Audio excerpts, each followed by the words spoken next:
Bon, après mon top sur le Japon et ses plats, je me suis dit que ça pourrait être bien de faire un top qui mettrait un petit peu plus en valeur le pays. Donc je me suis dit, pourquoi pas faire 9 inventions japonaises qu'on aimerait avoir chez nous. C'est parti. Numéro 1, le porte-clés papier bulle. Comme vous le savez, j'aime bien commencer par la miniature. Vu qu'au Japon, le travail c'est vraiment quelque chose d'ancré dans la culture et les Japonais travaillent énormément, et qui dit travail dit stress. Et quand on est stressé, vous le savez peut-être mieux que moi, on s'amuse à fond avec du papier bulle. Et donc eux, ils ont décidé de faire un porte-clés papier bulle infini. Son utilisation, je pense que j'ai pas besoin de vous expliquer. Vous appuyez sur les boutons et vous éclatez sans limite. Trop malin ces japonais. Et entre nous, on en aurait vraiment besoin ici avant les examens importants. Et promis, si on dépasse les 10 000 pouces bleus avant mon top de demain, je vous mets le lien de cet objet qui coûte vraiment pas cher en commentaire. Numéro 2, le ventilateur pour aisselle. Si vous avez déjà été au Japon durant l'été, vous savez que malgré sa beauté, le pays peut se transformer en une véritable fournaise. Et si vous doutez de votre déodorant et que vous avez vraiment, mais vraiment pas envie de vous balader avec des auréoles sous les bras, les Japonais ont trouvé la solution. Un ventilateur pour les aisselles, tout simplement. Pesant 30 grammes, il vous suffit de le clipser à votre manche pour qu'il commence à générer de l'air frais. Ce refroidisseur portable est alimenté par 2 piles qui lui permettront de générer de l'air durant 5 à 9 heures. Et on peut également le charger avec un câble USB. Numéro 3, les hôtels capsules. Les hôtels capsules sont des hôtels typiquement japonais qui ont la particularité d'optimiser au maximum l'espace d'occupation.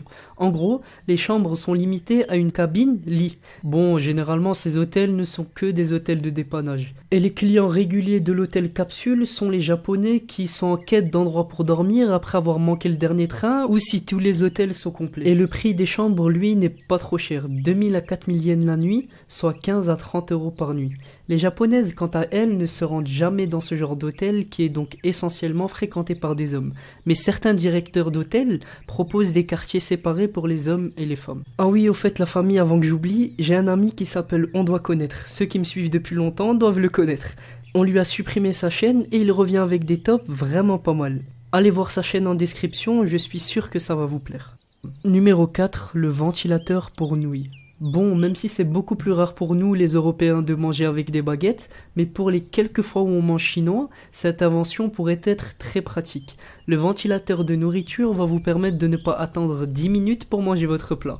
Vous l'accrochez sur vos baguettes, l'allumez, réglez le soufflement, puis vous mangez tranquillement. Et l'idéal, ça serait vraiment qu'il l'adapte avec nos ustensiles. Numéro 5, le t-shirt avec une grille.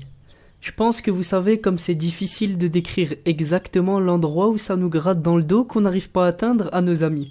Eh bien, fini le calvaire. Avec ce t-shirt, indiquez-lui juste A1, A6, B7 ou F6 et le tour est joué. Mais dis-moi pas que c'est pas vrai! Vraiment, les Japonais ont une imagination qui déborde.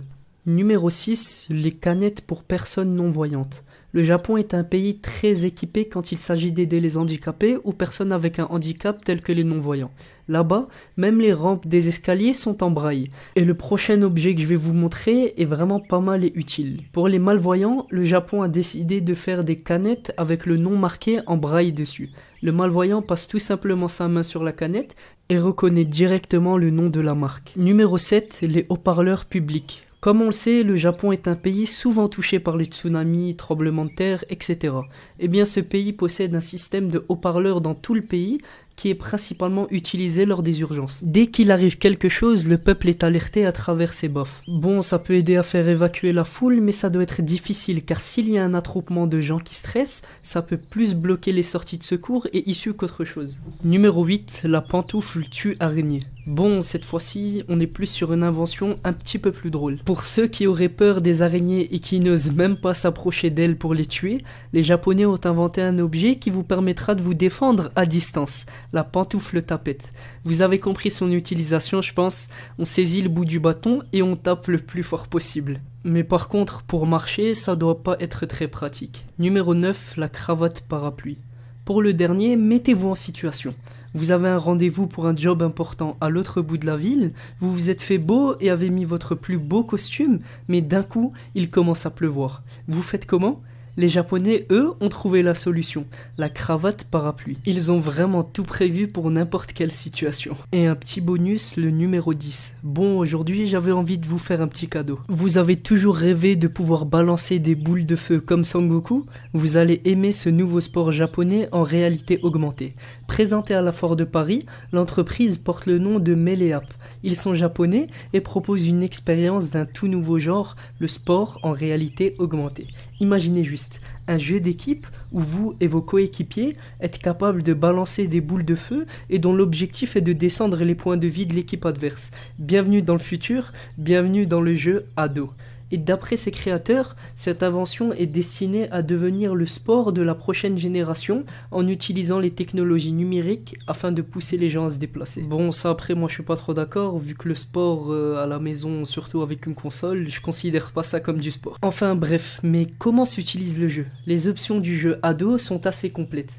Ainsi, quand le joueur pointe sa main vers un ennemi, la smartwatch détecte le mouvement et génère une boule de feu à l'écran. Avant de pouvoir générer la boule de feu, les joueurs doivent également pointer leurs bras vers le sol afin de recharger leurs énergies ou sur le côté pour lancer un sort de guérison. Et lever les bras fera apparaître un bouclier en forme de mur de protection. C'est un jeu qui ravira à coup sûr les fans de Dragon Ball qui ont toujours désiré pouvoir lancer des boules de feu sur les autres. Et je me demande si Pokémon Go avait utilisé une technologie similaire, je suis sûr qu'ils auraient fait encore plus de buzz. Enfin voilà, c'était tout pour moi, j'espère que ce top du jour t'a plu, je t'invite à aimer la vidéo, mettre un petit pouce bleu et un commentaire. On se revoit demain pour un tout nouveau top, sur ce, portez-vous bien, à la prochaine.